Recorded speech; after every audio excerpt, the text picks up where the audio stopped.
Railway ശോചനീയാവസ്ഥയിൽ Modi സർക്കാരിനെതിരെ രൂക്ഷ വിമർശനമാണ് കോൺഗ്രസ് ഉയർത്തിയിരിക്കുന്നത്.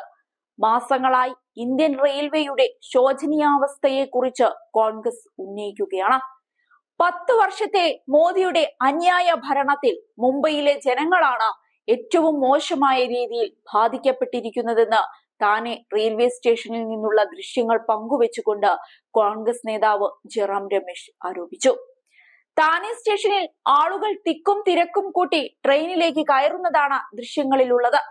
റെയിൽവേയിൽ മതിയായ നിക്ഷേപങ്ങൾ നടക്കുന്നില്ല എന്നതാണ് ഈ ദൃശ്യങ്ങളിലൂടെ വ്യക്തമാകുന്നതെന്നും ജയറാം രമേശ് ആരോപിക്കുന്നുണ്ട്.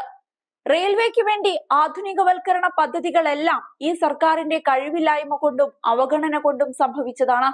റെയിൽവേ മന്ത്രി മായിക ലോകത്താണ് ജീവിക്കുന്നത്. ബുള്ളറ്റ് ട്രെയിനുകളെയും സ്പോർട്സ്ലെസ് കോച്ചുകളെയും കുറിച്ചാണ് അദ്ദേഹം സംസാരിക്കുന്നത്. എന്നാൽ യാഥാർത്ഥ്യത്തിൽ സാധാരണ ജനങ്ങൾ അനുഭവിക്കുന്നത് ഇത്തരം ദുരിതങ്ങളാണ്. ജൂൺ 4-ന് ഇന്ത്യ സഖ്യം അധികാരത്തിലെത്തും. ഇതോടെ റെയിൽവേയെ മെച്ചപ്പെടുത്തുന്നതായിരിക്കും ദേശീയ പ്രാധാന്യത്തോടെ ചെയ്യുന്ന കാര്യമെന്നും ജയറാം രമേശ് ട്വീറ്റ് ചെയ്തു. തിങ്കളാഴ്ച താനെ റെയിൽവേ സ്റ്റേഷനിൽ ഭയപ്പെടുത്തുന്ന സംഭവങ്ങളാണ് ഉണ്ടായത്. ഇവിടെ തിക്കും തിരക്കും കാരണം വലിയ അപകടം നടക്കാൻ സാധ്യതയുണ്ടായിരുന്നു.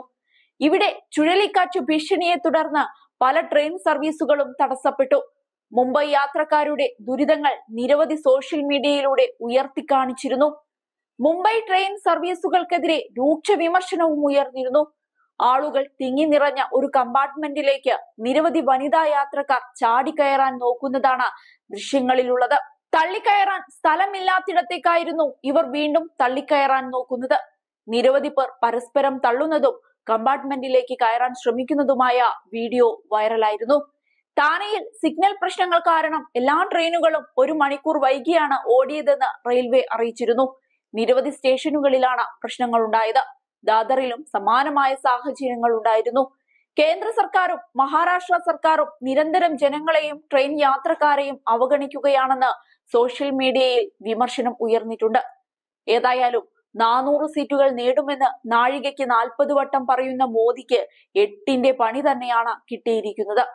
രാജ്യത്തെ ഏതൊരു മേഖല എടുത്തു നോക്കിയാലും അവിടെ നടക്കുന്ന കാര്യങ്ങൾ വിവരിക്കാവുന്നതിലും അപ്പുറമാണ്. അത്രയേറെ ബുദ്ധിമുട്ടുന്നുണ്ട് ഇന്ന് ജനങ്ങൾ. ഇത്തവണയെങ്കിലും അതിനൊരു അറുതി വരുത്താൻ കിണഞ്ഞു പരിശ്രമിക്കുകയാണ് പ്രതിപക്ഷ പാർട്ടികൾ.